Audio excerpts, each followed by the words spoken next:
membawakan adegan live streaming oleh seorang pria muda bernama Jason untuk channel YouTube-nya. Suatu hari setelah hari libur telah berakhir, Jason dan adik perempuannya yang bernama Zoe diantar ke sekolah oleh orang tua mereka dan disambut oleh kepala sekolah.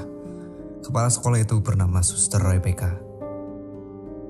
Di lokasi yang sama, seorang suster bernama Sofia baru saja dipindahkan oleh yayasan dan akan menjadi salah satu guru wali kelas mereka di sekolah tersebut.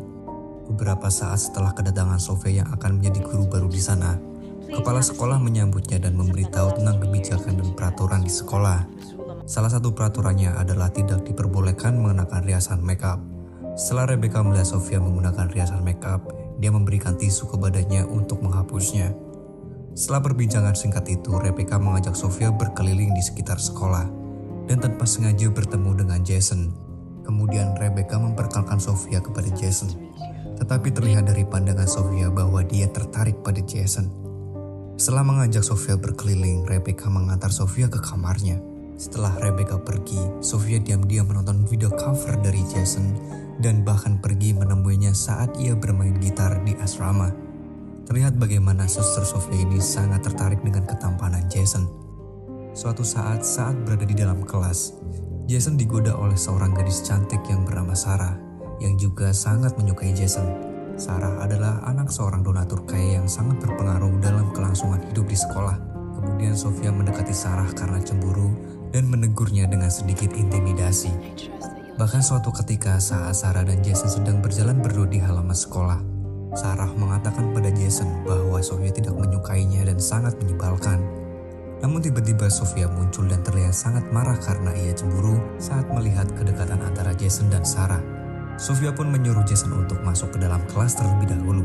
Sementara ia mengatakan pada Sarah untuk tidak mendekati Jason lagi. Sofia tidak peduli meskipun ayahnya adalah donatur yang sangat berpengaruh dalam kelangsungan hidup di sekolah tersebut.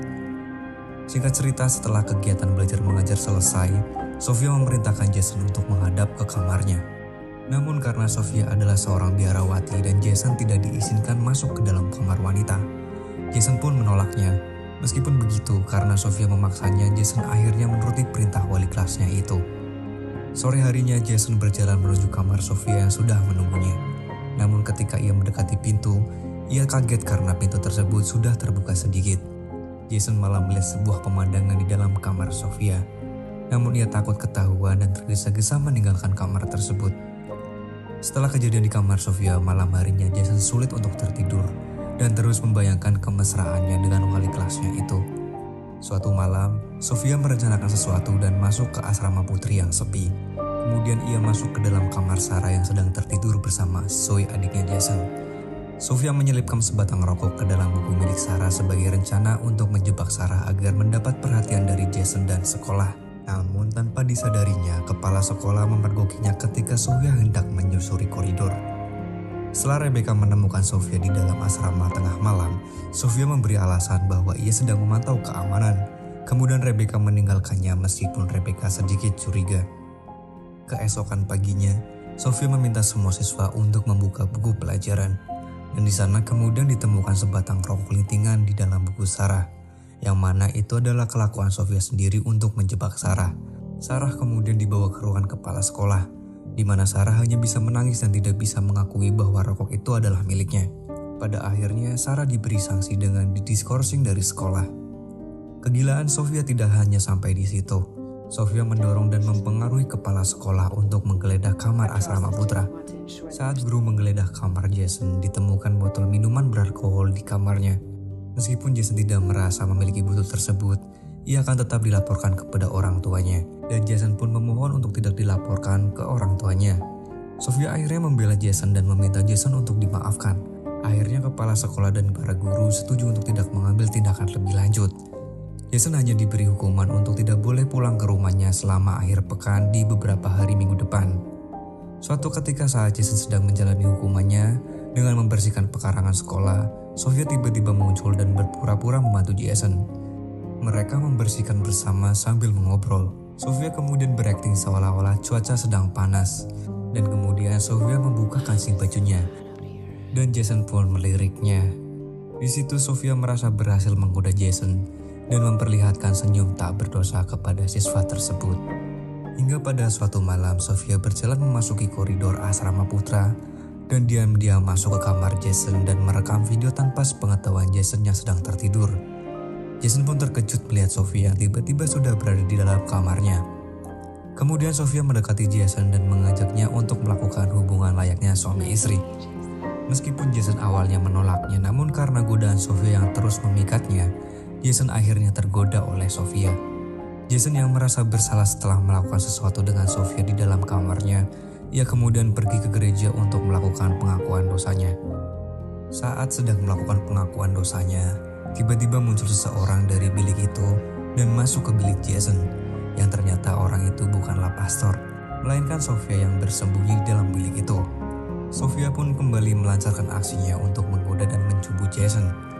Keesokan harinya saat makan malam bersama keluarganya, Jason dan ayahnya bertengkar karena Jason ingin menjadi penyanyi terkenal, sementara ayahnya ingin Jason fokus dengan sekolahnya. Jason yang marah pun keluar dari rumahnya dan ia pergi ke sebuah kafe. Tetapi saat di jalan ia dicegat oleh polisi karena memegang botol minuman. Namun Jason yang tidak memiliki kartu identitas akhirnya diinterogasi oleh polisi tersebut. Sofia tiba-tiba muncul dan mengklaim bahwa Jason adalah muridnya, dan di situ Jason dibebaskan dari tahanan polisi. Sofia kemudian membawa Jason ke sebuah hotel dan di dalam kamar Jason curhat pada Sofia tentang pertengkarannya dengan ayahnya. Setelah curhat, Sofia tiba-tiba mengajak Jason pergi ke luar negeri bersamanya. Dan di sini Sofia mulai membuka sedikit identitasnya. Ternyata Sofia adalah seorang wanita kaya yang sengaja mencari pria muda di sekolah dan menyamar sebagai seorang sister. Hingga akhirnya dia menemukan Jason dan jatuh cinta pada pandangan pertamanya. Sofia mengatakan bahwa mereka akan bahagia bersama. Dan dia juga mengatakan akan menjadi inspirasinya bagi Jason dalam bermusik, sehingga ia akan menjadi bintang terkenal suatu hari nanti. Namun Jason menyadari bahwa ada yang salah dengan hubungannya dengan Sofia. Ia menolak ajakan Sofia dan meminta agar Sofia tidak pernah mendekatinya lagi. Cintanya yang tidak terbalas membuat Sofia marah dan depresi, dan ia melempar semua benda yang ada di sekitarnya. Keesokan harinya di asrama sekolah, Jason memasuki kamarnya dan melihat Sofia tergeletak tak sadarkan diri di tempat tidurnya.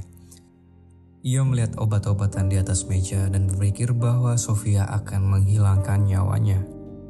Jason yang panik akhirnya mencoba memberikan nafas buatan untuknya. Ternyata Sofia hanya bersandiwara dan berpura-pura. Ia hanya ingin menarik perhatian Jason dan simpati dari Jason. Sofia tersenyum nakal, sementara Jason kaget dengan apa yang dilihatnya. Jason yang sudah tidak tahan lagi dengan tingkah laku Sofia, ia mengancam Sofia untuk melaporkan kejadian tersebut kepada pastor dan Rebecca.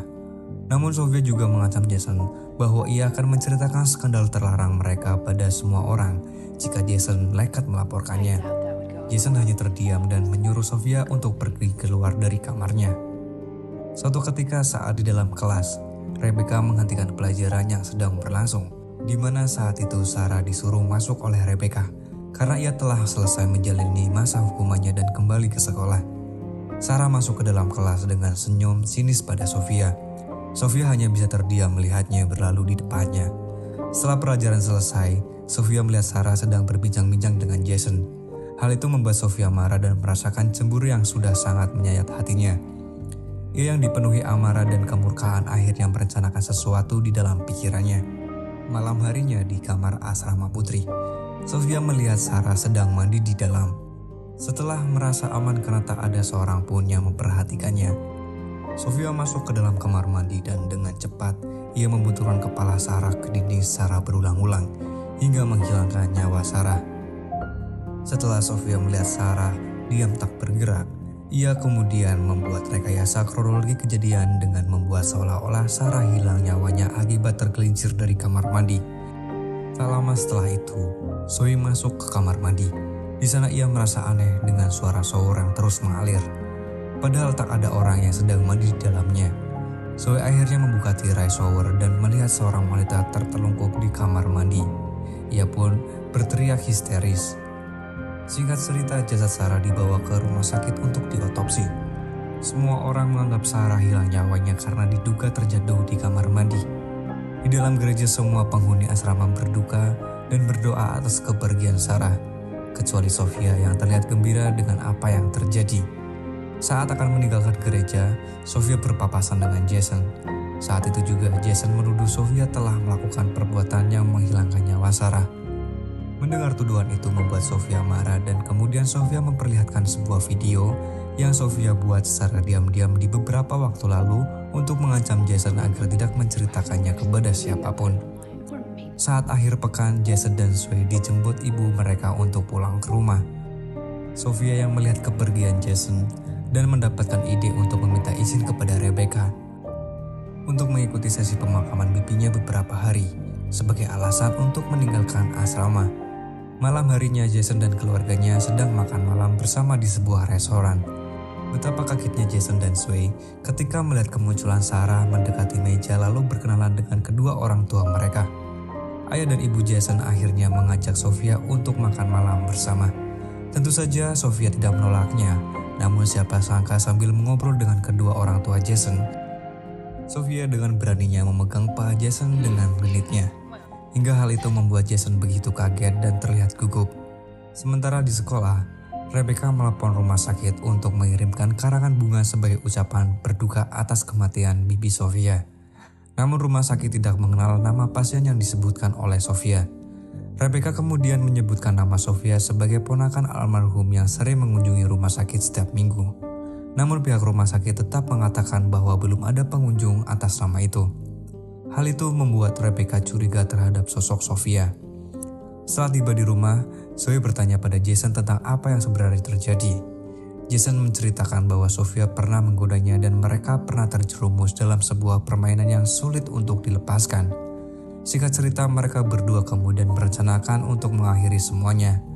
Mereka secara diam-diam masuk ke dalam kamar dan di sana mereka menemukan identitas asli Sofia di dalam laptopnya. Mereka mengetahui bahwa sebenarnya Sofia telah dihilangkan nyawanya oleh seorang wanita bernama Laura yang menyamar sebagai Sofia agar bisa masuk ke sekolah dan mendekati Jason.